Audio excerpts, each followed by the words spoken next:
Hello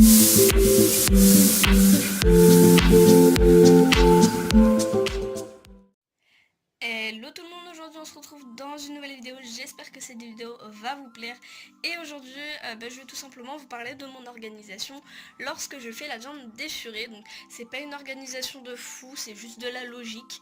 Mais si je peux vous en faire part et si ça peut vous aider à être plus rapide lorsque vous faites la viande de vos furets tout simplement, eh bien tant mieux tout simplement. Parce qu'avant de trouver cette technique pour faire la viande de furets, je prenais beaucoup de temps. Donc, je tiens juste à préciser aussi que moi je prépare à la semaine ou pour 2 semaines, je prépare jamais plus, je prépare pas au mois, ça me prend trop de temps avec les cours et tout.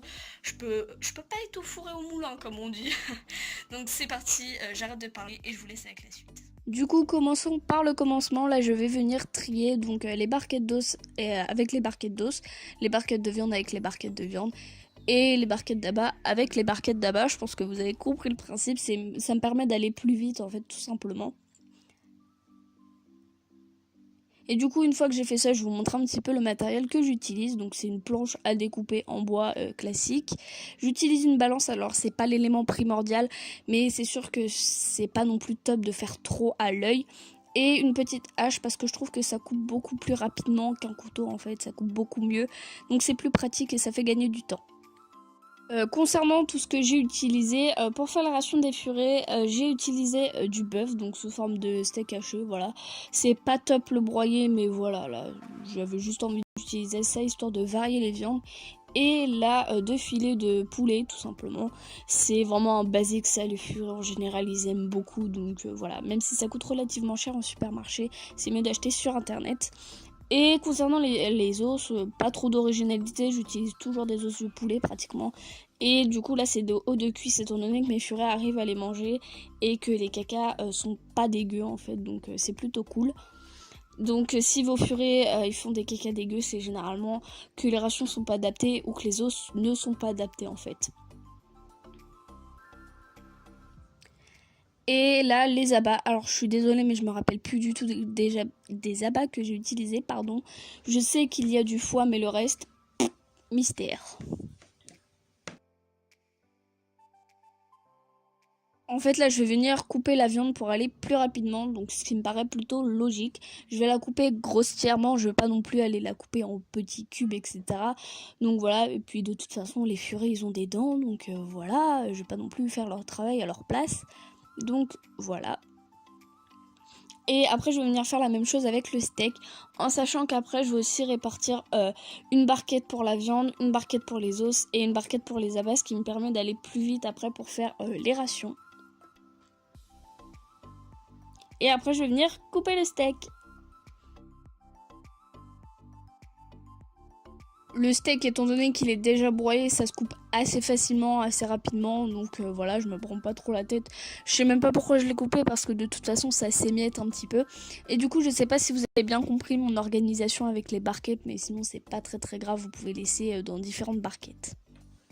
Une fois que j'ai fini de couper la viande, le travail n'est pas fini étant donné que je vais du coup couper les os.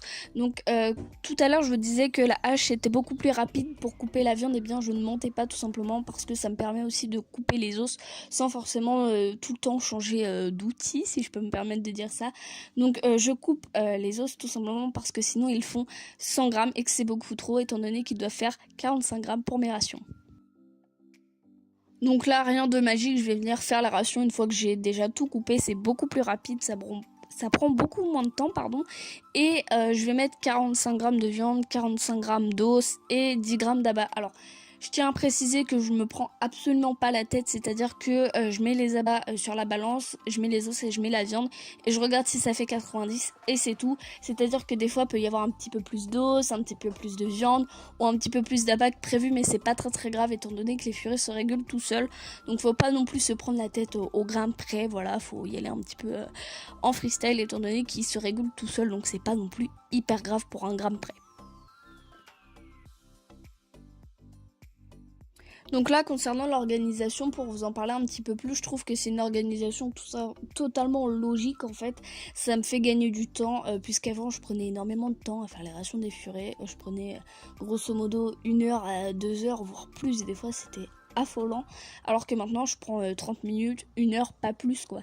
Et du coup ça m'a permis de gagner du temps et c'est beaucoup mieux étant donné que maintenant je peux préparer par exemple pour 2 semaines sans souci, alors qu'avant j'étais obligée de préparer pour 2 semaines, et je prenais pour une semaine pardon, et je prenais 2 heures, donc voilà. Et du coup après en fait toutes les rations que j'ai fait, je viens les mettre dans les barquettes en fait que j'avais utilisées pour mettre la viande, les os, etc. etc.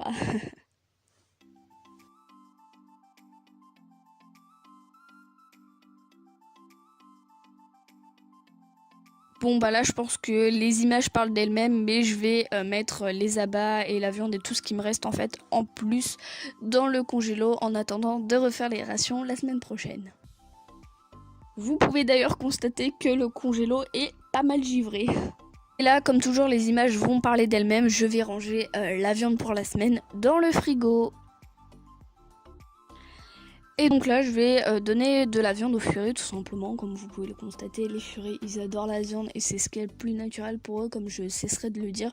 Donc je vous mettrai également la playlist de la rubrique crue pour vous aider vraiment à faire de bonnes rations, etc. À comprendre un petit peu mieux le mode d'alimentation des furies.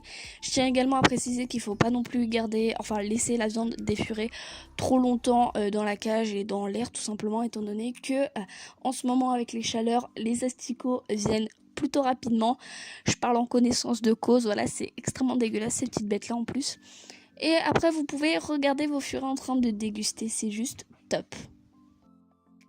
On va clairement pas se mentir, là j'ai fait style de nettoyer juste pour la vidéo, sinon c'est ma mère qui nettoie.